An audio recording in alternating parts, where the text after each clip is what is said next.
बसेका स्वर्गीय झङ्कार हुन्। रचने सिर्जन बाग यो झिलिमिली आमा कलाकार हुन्।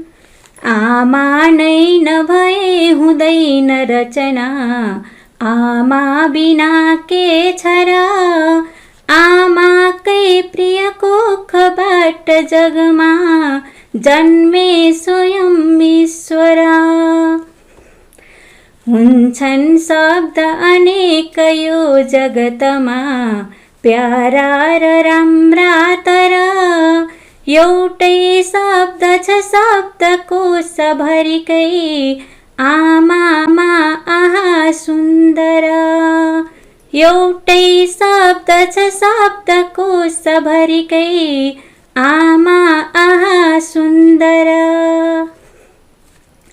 नमस्कार, अनि जोजोलपा आमा शीर्षकको कविताको थोरै अंशसहित सबै विद्यार्थी भाइ बहिनीहरूलाई आजको कक्षामा स्वागत गर्दछु। तपाईले अहिले सुनिरहनु भएको आवाज नेपाल भाषा एकेडेमीका निमित्त अनक मिडियाको प्रस्तुति नेभा एफएम 106.6 मेगाहर्ज रेडियोको हो। म कीर्तिपुर नगरपालिका 4 स्थित नेपाल एपीएफ स्कुलकी नेपाली विषय शिक्षिका शान्ता अधिकारी बोलिरहेकी छु। आज पनि म यस रेडियो कार्यक्रममा कीर्तिपुर नगरपालिकाद्वारा सञ्चालित रेडियो शिक्षा कार्यक्रम अन्तर्गत कक्षा 8 को नेपाली विषयको रेडियो शिक्षा कार्यक्रम लिएर उपस्थित भइसकेकी छु। यो कार्यक्रम हरेक हप्ता आइतबारका दिन बिहान 10 बजे प्रसारण हुँदै आएको छ र अबको करिब आधा घण्टा म यहाँहरूसँगै रहनेछु। भाइ बहिनीहरू, अगाडिका कक्षाहरूमा हामीले कविता, कथा, जीवनी, निबन्ध आदि विधाहरूमा आधारित भएर छलफल गर्यौं। आज भने म तपाईहरुका लागि अलि फरक विषयवस्तु लिएर आएकी छु, अर्थात् व्याकरण खण्ड अन्तर्गत पर्ने शब्द वर्ग वा पद वर्ग अन्तर्गत रहेर चर्चा परिचर्चा गर्नेछु। शब्द वर्गले हामीले लेख्ने वा बोल्ने जति पनि शब्दहरू छन् तिनलाई वर्गीकरण गर्ने काम गर्दछ। शब्द वर्ग अर्थात् पद वर्ग भनेको नेपाली शब्दलाई कार्यका आधारमा गरिएको विभाजन हो। भाइ बहिनीहरूको मनमा केही प्रश्न उब्जिन सक्छ कि किन यसलाई शब्द वर्ग मात्र वा पद वर्ग मात्र नभनेर शब्द वर्ग वा पद वर्ग भनिएको होला भनेर। यसमा थोरै फरक पनि छ, त्यसैले मैले शब्द वर्ग वा पद वर्ग भने। यस बारेमा म तपाईहरुलाई प्रश्न पार्नेछु।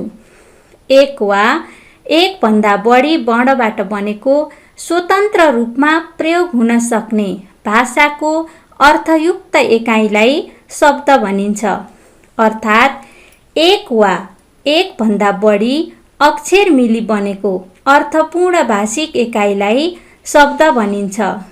वर्ण र अक्षरको निश्चित क्रमबाट शब्द बन्दछ। शब्दको स्वतन्त्र अर्थ हुन्छ र यो भाषामा प्रयोग गर्न योग्य हुन्छ, अर्थात् सरल भाषामा भन्नुपर्दा अर्थसहितको अक्षर क्रम नै शब्द हो। जब शब्द वाक्यमा प्रयोग हुन्छ तब त्यसलाई पद भनिन्छ। उदाहरणका लागि भाइ, पुस्तक, पढ्नु आदि शब्द हुन् भने यी शब्दहरूलाई वाक्यमा प्रयोग गरेर भाइ पुस्तक पढ्छ बनाएपछि भने यी पद बन्दछन्। यसरी वाक्यमा प्रयोग भएको शब्दलाई पद भनिन्छ भने वाक्यमा प्रयोग नभएको अवस्थामा त्यसलाई नै शब्द भनिन्छ। विद्यार्थी भाइ बहिनीहरू, शब्द वा पदहरूको समूहलाई शब्द वर्ग वा पद वर्ग भनिन्छ। रूपायन अर्थात् रूप चल्ने वा रूप नचल्ने भन्ने आधारमा शब्द वा पदलाई विकारी र अविकारी गरी मूलतः दुई भागमा वर्गीकरण गर्न सकिन्छ। विकारी शब्द भनेको रूप चल्ने शब्द हो, अर्थात् लिङ्ग, वचन, पुरुष, आदर, काल, पक्ष, भाव आदिका आधारमा वाक्य परिवर्तन गर्दा शब्दमा केही विकार आउँछ, अर्थात् शब्दको स्वरूपमा केही परिवर्तन आउँछ भने त्यस्ता शब्दलाई विकारी शब्द भनिन्छ। विकारी पद अन्तर्गत 4 किसिमका शब्दहरू पर्दछन्, अर्थात् नाम, सर्वनाम, विशेषण र क्रिया गरी विकारी पद 4 प्रकारका हुन्छन्। यसैगरी रूप नबदलिने शब्दलाई अविकारी पद भनिन्छ। यस्ता शब्दहरू लिङ्ग, वचन, पुरुष, आदर, काल, पक्ष, भाव आदिका आधारमा परिवर्तन हुँदैनन्, अर्थात् यस्ता शब्दहरूको स्वरूप वा संरचनामा परिवर्तन आउँदैन। यस्ता शब्दहरूलाई अव्यय पनि भनिन्छ।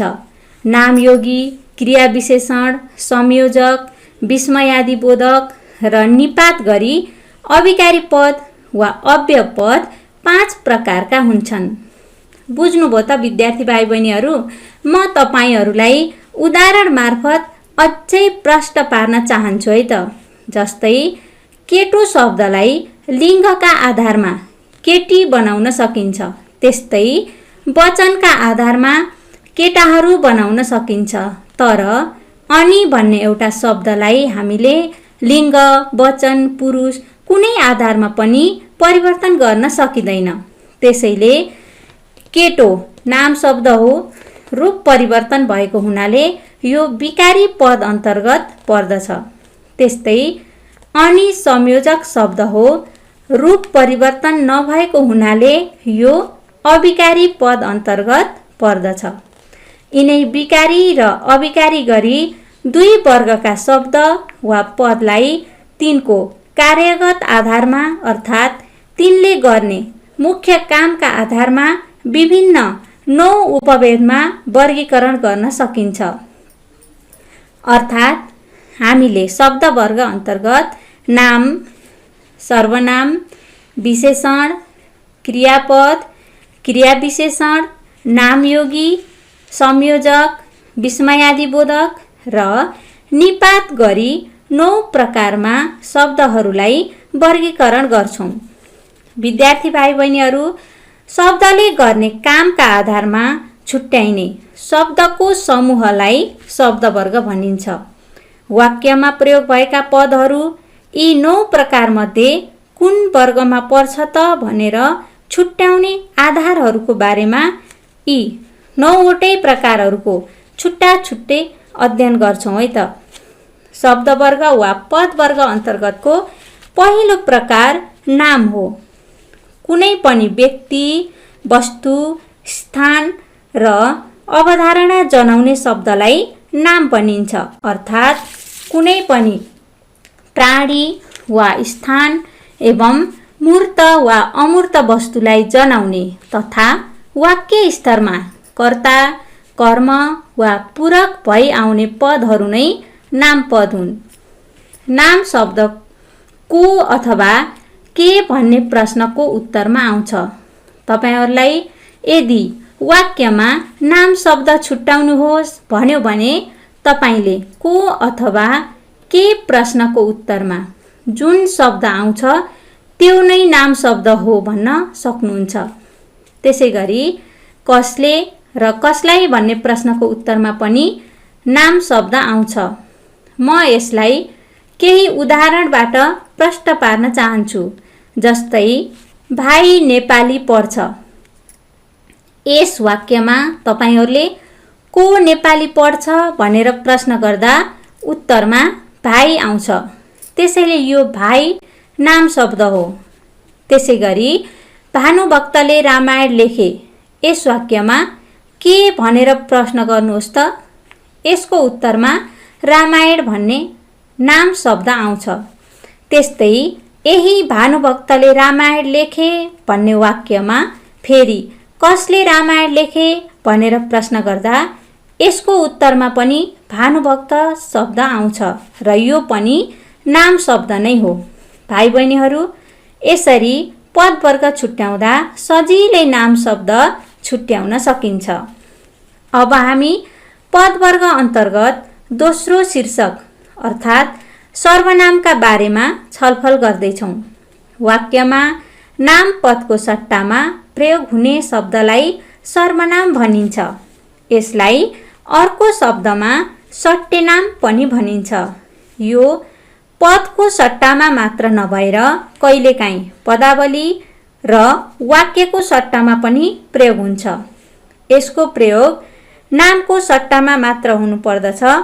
नामको सट्टामा नआएर यो नामको अगाडि आएको छ भने यो सर्वनाम हुन सक्दैन। जस्तै त्यो असल छ भन्ने वाक्यमा आएको त्यो शब्द सर्वनाम हो भने त्यो केटो असल छ भन्ने वाक्यमा आएको त्यो शब्द सर्वनाम नभएर विशेषण हुन्छ। सर्वनाम पुरुषवाचक, प्रश्नवाचक, सम्बन्धवाचक र दर्शकवाचक गरी 4 प्रकारका हुन्छन्। म, हामी, त, तिमी, तपाईँ, ऊ, यो, त्यो, यी, ती, उनी, उहाँ, जो, को आदि सर्वनाम शब्द हुन्।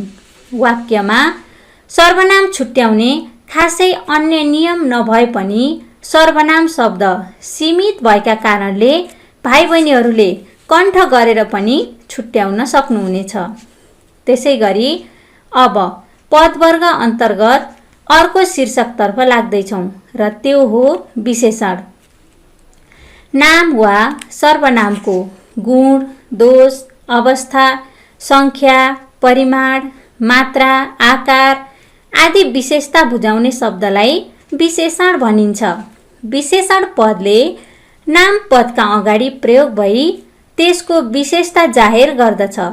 विशेषणले विशेषता जाहेर गर्ने नाम पदलाई विशेष्य भनिन्छ।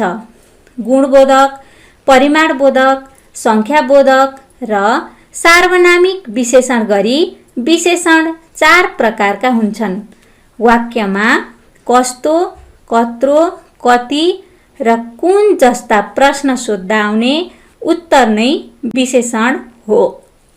जस्तै कस्तो फुल रातो, कत्रो रुख ठुलो, कति कक्षा 8, कुन किताब यो किताब यसका उदाहरणहरू हुन्।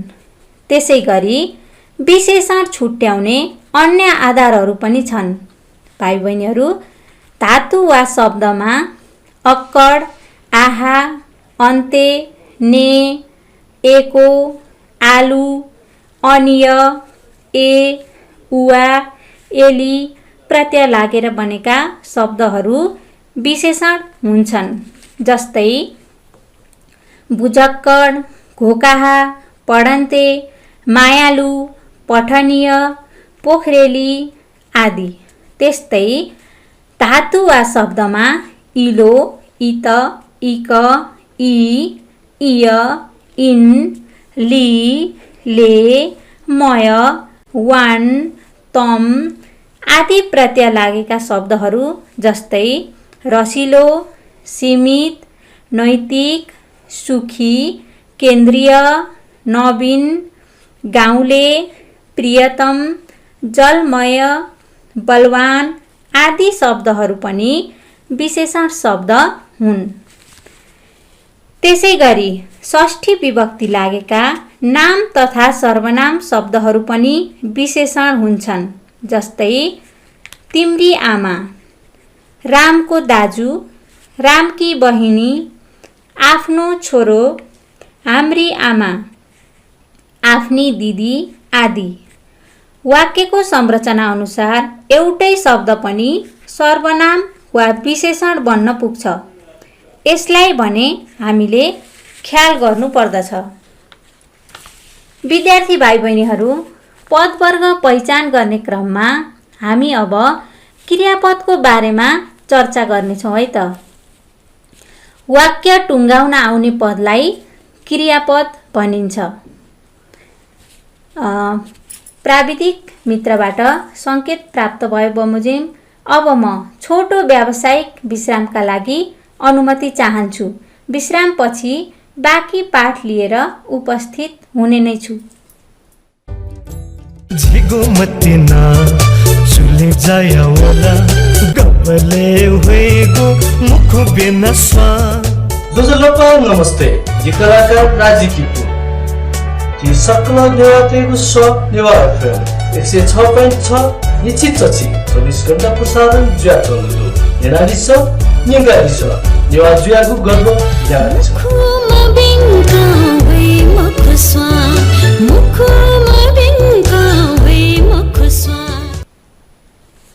व्यावसायिक विश्रामपछि पुनः स्वागत गर्दछु। तपाईँ अहिले नेवा एफएम 106.6 मेगाहर्जमा सुन्दै हुनुहुन्छ। विद्यार्थी भाइ बहिनीहरू, हामी पद वर्ग अन्तर्गत क्रियापदमा छलफल गर्दै थियौँ। वाक्य टुङ्गाउन आउने पदलाई क्रियापद भनिन्छ।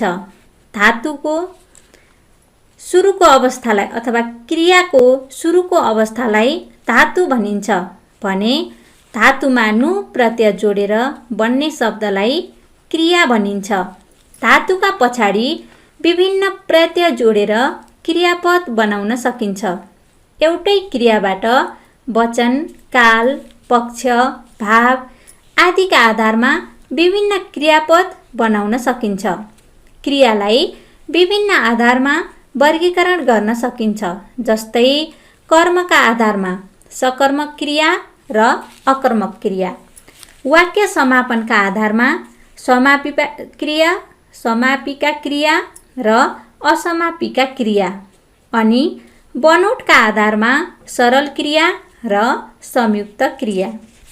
विद्यार्थी भाइ बहिनीहरू, यतिन्जेल हामीले पद वर्ग अन्तर्गत विकारी पदभित्र पर्ने नाम, सर्वनाम, विशेषण र क्रियापद पहिचान गर्न सिक्यौँ। अब अविकारी पद अन्तर्गत पर्ने क्रिया विशेषण अर्थात् क्रियायोगीका बारेमा चर्चा परिचर्चा गर्नेछौँ। क्रियापदको विशेषता जनाउने अव्यय शब्दलाई क्रियायोगी भनिन्छ। यसलाई क्रिया विशेषण पनि भनिन्छ। यो प्राय क्रियापदका नजिकै प्रयोग हुन्छ। काम भएको स्थान, समय, तरिका, मात्रा वा परिमाण र कारण जनाउने अविकारी पद नै क्रियायोगी हो। क्रियायोगी समयवाचक, स्थानवाचक, परिमाणवाचक, रीतिवाचक र कारणवाचक गरी 5 प्रकारका हुन्छन्। क्रियाको समय जनाउने अव्यय शब्दलाई समयवाचक क्रियायोगी भनिन्छ। जस्तै हिजो, आज, पहिले, अहिले, भर्खरै आदि। त्यस्तै क्रियाको स्थान बुझाउने अव्यय शब्दलाई स्थानवाचक क्रियायोगी भनिन्छ। जस्तै तल, माथि, मुनि, यता, उता, दायाँ, बायाँ, वारी, पारी आदि। क्रियाको यति उति भनी परिमाण जनाउने अव्यय शब्दलाई परिमाणवाचक क्रियायोगी भनिन्छ। जस्तै अलिकति, धेरै, थोरै, प्रशस्त, सम्पूर्ण आदि। त्यसै गरी क्रियाको रीति वा कामको तरिका जनाउने अव्यय शब्दलाई रीतिवाचक क्रियायोगी भनिन्छ। जस्तै यसरी, त्यसरी, कसरी, राम्ररी, सुटुक्क, फटाफट, चिटिक्क, कुटुक्क, मुसुक्क, सरासर आदि। यसै गरी क्रियाको हेतु अथवा कारण जनाउने अव्यय शब्दलाई कारणवाचक क्रियायोगी भनिन्छ। जस्तै पढेर, देखेर, सुनेर, पर्नाले, गर्नाले, खानाले, भएकाले, देखेकाले, सुनेकाले, लेख्न, पढ्न, बोल्न आदि। भाइ बहिनीहरू, क्रियायोगीले कहाँ, कता, कहिले, कतिन्जेल, कति, कसरी, कतिपल्ट, किन आदि जस्ता प्रश्नको उत्तर दिन्छ। कहिले र कतिन्जेल भन्ने प्रश्नको उत्तरमा समयवाचक क्रियायोगी पर्दछन्। जस्तै हिजो, भोलि, बिहान, तुरुन्तै, नआउन्जेल आदि। त्यस्तै कहाँ र कता भन्ने प्रश्नको उत्तरमा स्थानवाचक क्रिया विशेषण पर्दछन्, जस्तै माथि, तल, बाहिर, भित्र, वरिपरि आदि। त्यसै गरी रीतिवाचक क्रिया विशेषण चाहिँ कसरी भन्ने प्रश्नको उत्तरमा आउँछन्, जस्तै कलकल, बुरुक्क, चिटिक्क, फटाफट, मुसुक्क, सुस्तरी आदि। त्यसै गरी कति भनेर प्रश्न गर्दा उत्तरमा आउने क्रिया विशेषण चाहिँ परिमाणवाचक क्रिया विशेषण हुन्, जस्तै धेरै, थोरै, अलिकति, सबै, प्रशस्त आदि। त्यस्तै किन भन्ने प्रश्नको उत्तरमा आउने शब्दहरू कारणवाचक क्रिया विशेषण शब्द हुन्। उदाहरणका लागि सुनेर, बोलेर, हेरेर, पढ्नाले, भन्नाले आदि। यस्तै गरेर आवृत्तिवाचक क्रिया विशेषण शब्दहरू भने कतिपल्ट भन्ने प्रश्नको उत्तरमा आउँछन्, जस्तै दुईपल्ट, निरन्तर, बारम्बार, प्रतिदिन आदि। यसरी अविकारी पद अन्तर्गत पर्ने क्रियायोगी शब्दको पहिचान गर्ने सम्बन्धमा हामीले धेरै चर्चा गर्यौं। धेरै विद्यार्थी भाइ बहिनीहरूले पदवर्ग अन्तर्गत अन्य शब्दको भन्दा क्रिया विशेषण शब्दको पदवर्ग छुट्याउन कठिन भएको गुनासो गर्नुहुन्छ। त्यसैले सजिलोको लागि तपाईहरूले मैले अगाडि भनेको कहाँ, कता, कहिले, कतिन्जेल, कति, कसरी, कतिपल्ट, किन आदि प्रश्नहरूको प्रयोग गर्न सक्नुहुन्छ। यदि यो सूत्र प्रयोग गर्नुभयो भने तपाईहरूले सजिलै क्रिया विशेषण शब्द पहिचान गर्न सक्नुहुनेछ। विद्यार्थी भाइ बहिनीहरू, पदवर्गकै क्रममा अब हामी अविकारी पद अन्तर्गत पर्ने नाम योगीका बारेमा छलफल गर्नेछौँ। नाम वा नाम स्थानिक शब्दसँग अर्थगत सम्बन्ध राख्ने अव्यय शब्दलाई नामयोगी भनिन्छ। यसले उक्त पदको अन्य पदसँगको सम्बन्ध जनाउने काम गर्दछ। अधिकांश नामयोगीहरू नामिक शब्दसँग जोडिएर एउटै डिकोमा आउँछन्, तर 3 वा 3 अक्षरभन्दा माथिका नामयोगीहरू अलग डिकामा लेखिन्छन्। नामयोगीलाई पनि विभिन्न प्रकारमा वर्गीकरण गर्न सकिन्छ, जस्तै समयवाचक नामयोगीमा समय जनाउने खेर, पूर्व, पश्चात, पल्ट आदि पर्दछन्। त्यस्तै स्थानवाचक नामयोगी अन्तर्गत ठाउँ बुझाउने नामयोगीहरू जस्तै माथि, मुनि, भित्र, बाहिर आदि। त्यसै गरी कामको तरिका बुझाउने रीतिवाचक नामयोगी अन्तर्गत अनुसार, बमोजिम, झैँ, अनुरूप, मुताबिक आदि पर्दछन्। कारण बुझाउने नामयोगीहरू भने लागि, निम्ति, निमित्त आदि हुन्। यिनीहरूलाई कारणवाचक नामयोगी पनि भनिन्छ। विद्यार्थी भाइ बहिनीहरू, यसरी हामीले पदवर्गमा नामयोगी पहिचान गर्ने तरिकाहरूका बारेमा छलफल गर्यौं। यसपछि हामी अविकारी पद अन्तर्गत नै पर्ने संयोजकको बारेमा पनि छलफल गरौँ। 2 वा 2 भन्दा बढी पद, पदावली, उपवाक्य, वाक्य आदिलाई आपसमा जोड्ने वा संयोजन गर्ने अव्यय पदलाई संयोजक भनिन्छ। यसले वाक्यको प्रकार निर्धारण गर्न सहयोग गर्दछ। यसले वाक्यलाई व्यवस्थित र स्पष्ट बनाउँछ। संयोजक मुख्यतया सापेक्ष र निरपेक्ष गरी 2 प्रकारका हुन्छन्। एउटा स्वतन्त्र र अर्को आश्रित पदावली तथा उपवाक्यलाई जोड्ने संयोजकलाई सापेक्ष संयोजक भनिन्छ। यसले मिश्र वाक्यका मुख्य र अधीन उपवाक्यलाई जोड्ने काम गर्दछ। जब, तब, जहाँ, त्यहाँ, जसरी, त्यसरी सापेक्ष संयोजकका उदाहरणहरू हुन्। त्यसै गरी दुवै समान वा स्वतन्त्र खालका पद, पदावली तथा उपवाक्यलाई जोड्ने संयोजकलाई निरपेक्ष संयोजक भनिन्छ। यसले संयुक्त वाक्यका स्वतन्त्र उपवाक्यहरूलाई जोड्ने काम गर्दछ। र, वा, अनि, पनि, किनभने, तर यसका उदाहरणहरू हुन्। विद्यार्थी भाइ बहिनीहरू, अब म अभिकारी पद अन्तर्गत नै पर्ने विस्मयादिबोधक शब्दका बारेमा पनि तपाईहरूलाई प्रश्न पार्ने प्रयास गर्छु है त। मानिसका मनभित्र उत्पन्न हुने भावनात्मक उतार चढाव अर्थात् हर्ष, आश्चर्य, शोक, घृणा, पीडा, तिरस्कार आदि मनका भाव बुझाउने अव्यय शब्दलाई विस्मयादिबोधक भनिन्छ। यसले आश्चर्य, खुसी, शोक वा पीर, प्रशंसा, घृणा आदि मनोभाव व्यक्त गर्दछ। यसले वाक्य संरचनाभन्दा पृथक रहेर काम गर्दछ। विद्यार्थी भाइ बहिनीहरू, अब हामी 9 प्रकारका पदवर्गमध्ये अन्तिम प्रकार निपातको बारेमा छलफल गर्दैछौँ। आफ्नो खासै अर्थ नभएको तर वाक्यलाई रोचक र प्रभावकारी तुल्याउन प्रयोग हुने अव्यय शब्दलाई निपात भनिन्छ।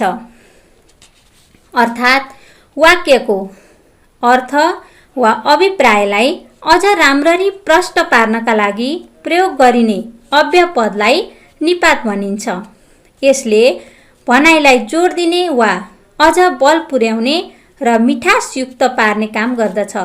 निपातहरू प्राय एक अक्षरले बनेका हुन्छन्। निपातहरू वाक्यको आदि, मध्य र अन्त्य सबै परिवेशमा आउन सक्छन्। निपातको प्रयोग तुलनात्मक रूपमा कथ्य भाषामा बढी हुन्छ। अर्थात् हामीले यसलाई बोलीचालीको भाषामा बढी प्रयोग गर्दछौँ। यसको स्वतन्त्र अर्थ नभए तापनि वाक्यमा यसले रोचकता र प्रभावकारिता थप्दछ। यसले वाक्यको खास पक्षलाई जोड दिन्छ। निपात व्यक्तिको थेगोको रूपमा पनि प्रयोग हुन्छ। लौ, न, नि, पो, त, ल, न, र, रे, खै, है, चाहिँ, अरे, क्यारे, ब्यारे, बरु, नाइ, चाहिनेजो आदि निपातका उदाहरणहरू हुन्। विद्यार्थी भाइ बहिनीहरू, वाक्यको संरचना अनुसार एउटै पद पनि भिन्न पदवर्गमा पर्न सक्छ। यस्ता केही पदहरू यहाँ तुलनात्मक रूपमा प्रस्तुत गर्दैछु। जस्तै भित्र भन्ने शब्द नामयोगीको रूपमा र क्रियायोगीको रूपमा प्रयोग हुन सक्छ। जस्तै नामयोगीको रूपमा प्रयोग हुँदा खल्तीभित्र पैसा छ। त्यसै गरी क्रियायोगीको रूपमा प्रयोग हुँदा राम भित्र गयो। माथि, टेबुल माथि किताब छ, यो नामयोगी भयो। माथि, टेबुल माथि छ, यो चाहिँ क्रियायोगी भयो भाइ बहिनीहरू। मुनि, टेबुल मुनि बिरालो बस्यो, यो मुनि नामयोगीको रूपमा प्रयोग भयो। त्यस्तै क्रियायोगीको रूपमा प्रयोग हुँदा टेबुल मुनि छ। त्यसै गरी विशेषण र क्रिया विशेषण, एउटै शब्द कुनै समयमा विशेषण हुन्छ भने कुनै समयमा त्यो क्रिया विशेषण हुन्छ। जस्तै धेरै, उसले धेरै पैसा कमायो, यो धेरै विशेषणको रूपमा आएको छ। उसले धेरै कमायो, यो धेरै चाहिँ क्रिया विशेषणको रूपमा आएको छ। त्यस्तै राम्रो, तिमी राम्रो पुस्तक किन, यो राम्रो विशेषण रूपमा आएको छ भाइ बहिनीहरू। त्यस्तै पुस्तक राम्रो छ, यो राम्रो चाहिँ क्रिया विशेषणको रूपमा आएको छ। ल त विद्यार्थी भाइ बहिनीहरू, प्राविधिक मित्रबाट समय समाप्त भएको जानकारी प्राप्त भएकोले म आजको पाठ यही अन्त्य गर्न अनुमति माग्दछु। आजको यस कार्यक्रममा प्राविधिक सहयोग गर्नुहुने मित्र युनिक शाक्यलाई विशेष धन्यवाद दिँदै आगामी हप्ता यही समयमा पुनः भेट्ने बाचाका साथ आजलाई म शान्ता अधिकारीलाई अनुमति दिनुहोस्। छिनछिनमा साबुन पानीले हात राम्ररी धोएर घरमै सुरक्षित बस्नुहोला। धन्यवाद। शुभ दिन।